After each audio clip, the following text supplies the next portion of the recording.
What's up guys, how we doing? Today we've got some details on the brand new patch update that's coming to Battlefront 2 next week. It was supposed to come this week, but it got delayed due to bugs, which is okay.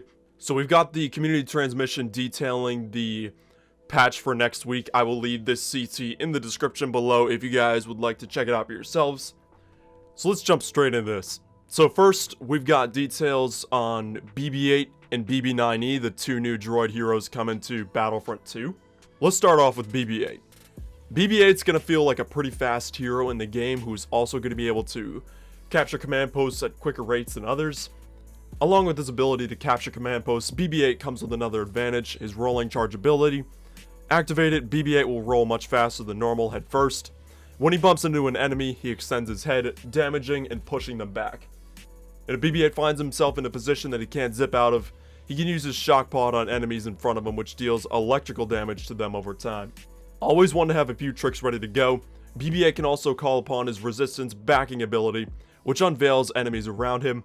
Not only will they be revealed, they will also be vulnerable to more attacks, taking slightly increased amounts of damage.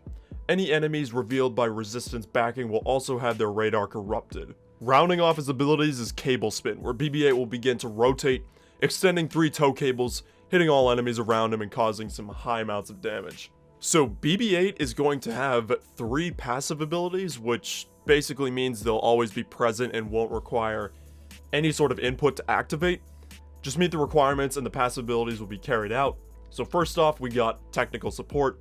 BB-8 will count as 2 units when capturing a command post, and activating an objective device is much faster. Swift Reaction. BB-8 increases the cooldown speed of nearby friendly characters' abilities. And then we've got Health on Kill. Upon defeating an opponent, BB-8 will receive some health back. So next for BB-8, we've got his movement type. He's much faster than other heroes and can traverse the battlefront at great speeds. First, we have Dodge, which allows BB-8 to dodge to the side. You can jump with BB-8, that's a little bit higher than some blaster heroes. Speed, which is similar in terms of force users when like sprinting and whatnot. You got the flashlight, which, I mean, it's a flashlight that BB-8 can use, pretty self-explanatory. Next, for BB-8 star cards, first we have self-repairs. BB-8's maximum health regeneration is increased. Spare batteries. Every trooper defeated or 200 damage to villains increases shock prod damage. Shielded roll. BB-8 takes less damage while using rolling charge. Head first. BB-8 deals more damage when hitting an enemy with rolling charge. Spinner. When hitting multiple enemies with Cable Spin, the next cooldown of the ability is reduced. Whirlwind. Both the damage and area of effect is Cable Spin is increased. Uncover. Enemies revealed by resistance backing will take extra damage from attacks. Trusty Droid. When BB-8 defeats an opponent that was revealed by resistance backing, he will heal nearby friendly characters, and then roll together. The increased cooldown speed of BB-8 is improved. So for BB-8's victory poses, we've got Sided, Thumbs Up, Wired Parade, and Cables Out. BB-8's also got 4 emotes: Excited, Thumbs Up, Twist, and Angry Beeps. So that's pretty much it for BB-8. Let's move on to BB-9E. Similar to BB-8, BB-9E will have a primary weapon that is centered around his shock prod, which stuns enemies periodically and deals damage over time. BB-9E has a number of abilities based on utility, the first of which is Smokescreen. Upon activation, dense smoke will be emitted from BB-9E through the grids of his body, revealing enemies around him for the duration of the active time. His second ability is Charge Up, which emits a pulse that places his shock prod and all nearby friendly blasters into super success mode. This will cause friendly units to no longer generate heat on their blasters and will also reduce their ability recharge time. The third ability of BB-9E's is Shock Spin. When used, BB-9E will spin and release an electric pulse that pushes and damages enemies that are nearby. Any enemies that are further away will have their blasters overheated. Now, similar to BB-8, BB-9E will also have some passive abilities. The first one is Technical Support. BB-9E will count as 2 units when capturing a command post, and activating an objective is much faster. Back to support. BB-9E periodically regenerates the main health of friendly characters around him. And then Health on Kill. Upon defeating an opponent, BB-9E will receive some health back. And then BB-8's movement type is similar to BB-8 because he's much faster than typical heroes and whatnot, because he's a rolling droid. We've got dodge, allows BB-9E to quick dodge to the side. Jump, which basically means that BB-9E can jump higher than blaster heroes by a little bit. Speed, similar to a force user in terms of sprinting speed. And then flashlight, the ability to use a flashlight and whatnot. Next up, we've got BB-9E's star cards. First, we've got full reconstruction. BB-9E's maximum health regeneration is increased. Then we've got linked systems. Every 200 health healed to friendly characters reduces the shock prod stun cooldown. Hardy exhaust.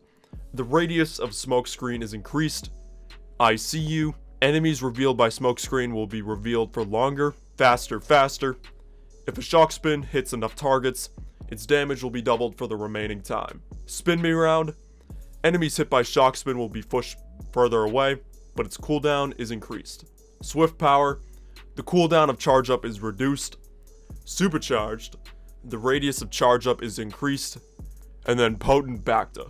The radius of Bacta support is bigger, but the cooldown between heals is also increased. And then for BB-9E's victory poses, we've got Shocking Victory, Incognito, Vigilant, and Bow. And then for BB-9E's emotes, we've got Suspicious, Alarm, Backfire, and Spiral. Now let's move on to Supremacy, which Capital Supremacy is going to be renamed to Supremacy. That's right, guys, we are getting a name change for Capital Supremacy. It's gonna be kind of weird. It's gonna take some time to get used to, at least for me personally. But, I mean, at the end of the day, it's just a game mode name. Nothing really too crazy. So, the MC-85 Star Cruiser and the Resurgent class Star Destroyer are coming as boardable capital ships for the sequel trilogy era for Supremacy.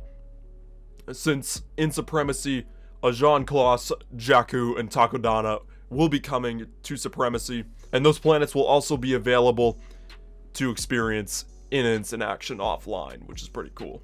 Now, since Age of Resistance is coming to Supremacy, there will be an option where you can select what era you would like to play for Supremacy, whether it's Age of Republic or Age of Resistance, which is pretty cool.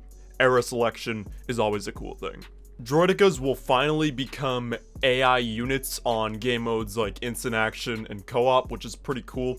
Hopefully they do vehicles next, because personally I would love to see vehicles on Co-op or whatnot, just because it would seem like a mini boss battle. I don't know, that's just me. But yeah, it's pretty cool that Droidekas are becoming AI.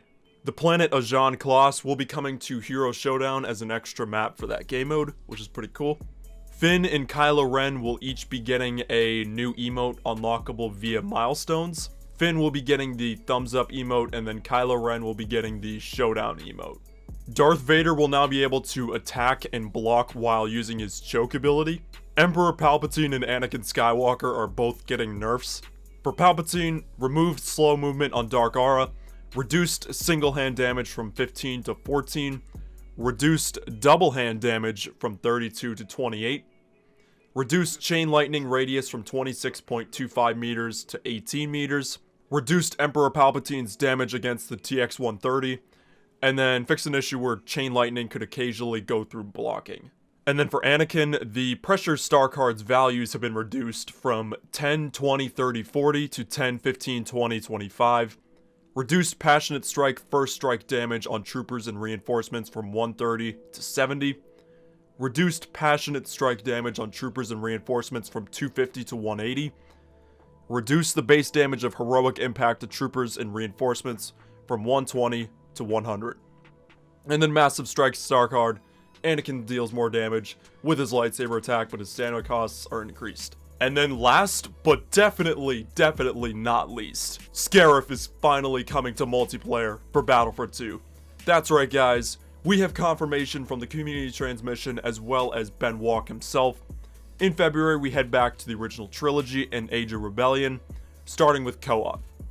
The era will also be heading to Supremacy, and this includes the return of a highly requested planet, SCARIF. More news on the Age of Rebellion updates closer to the time. So yeah, guys, we are finally getting SCARIF for Battlefront 2 multiplayer. SCARIF was in the single player campaign at the very end as like it was like a force vision of Kylo Ren's or something. I forget the context exactly.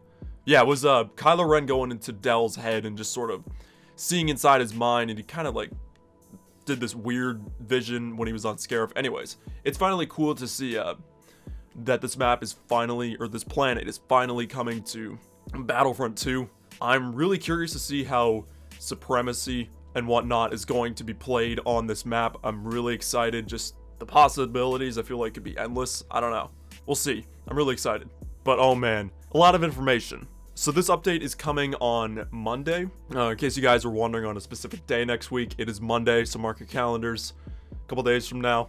Yeah, man, there's a lot of stuff to unpack here. BB-8, BB-9E, the sequel trilogy, Capital Supremacy stuff, sequel trilogy, instant action stuff. SCARIF, for crying out loud, like, oh man.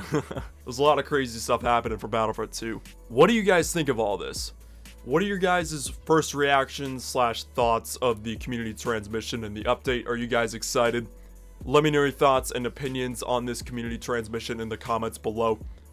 Thank you all so much for watching. I really do appreciate you guys' support on the channel recently. Drop a like, hit that subscribe button, join the ever growing KrypticElements, tap the bell to get post notifications so you guys don't miss a future video or live stream.